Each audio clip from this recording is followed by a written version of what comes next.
আমাদের অঙ্গ সংগঠন আর তাকে প্রতিহত করবো ইনশাল্লাহ।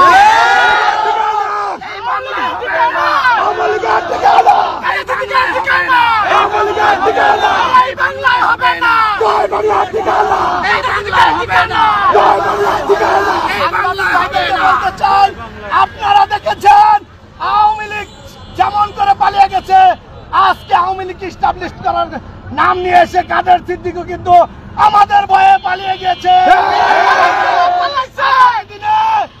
এই বাংলার জমিনে, এই বোয়াপুরের জমিনে ছাত্র দল যুব দল থাকতে আওয়ামী লীগের এক খণ্ড জায়গা হবে না। আমি বলতে চাই, মুক্তিযোদ্ধার নাম নিয়ে এই দেশে জয় বাংলার স্লোগান আর হবে না। এই দেশ স্বাধীন করেছেন আমাদের শহীদ প্রেসিডেন্ট জিয়াউর রহমান, তিনি স্বাধীনতার ঘোষক এবং এই দেশের স্বাধীনতার রক্ষার জন্য তিনি সর্বোচ্চ দেশের জন্য ত্যাগ করেছেন। আমি ছাত্র দলের আবেগে বলতে চাই, আমরা বলতে চাই মুক্তিযোদ্ধার নাম নিয়ে কোনো নৈরাজ্য চলবে না। আমরা দেখেছি আজকে যে প্রোগ্রামটি করা হয়েছে, সেই প্রোগ্রামে মুক্তিযোদ্ধা ৫-৭ জন ব্যতীত আর সবটি আওয়ামী লীগের দালাল ছিল।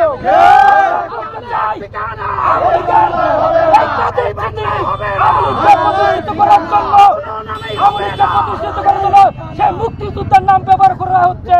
আমরা বলতে চাই, যারা মুক্তিযোদ্ধার নাম করেছেন তারা কিন্তু এই ১৭টি বছর আমাদের বিএনপির মুক্তিযোদ্ধা কেন্দ্রকে যখন আঘাত করা হয়েছিল, তখন এই টাকার ছিটিকি, এই টাউর ছিটিকি একটা প্রতিবাদ কিন্তু মুক্তিযোদ্ধার।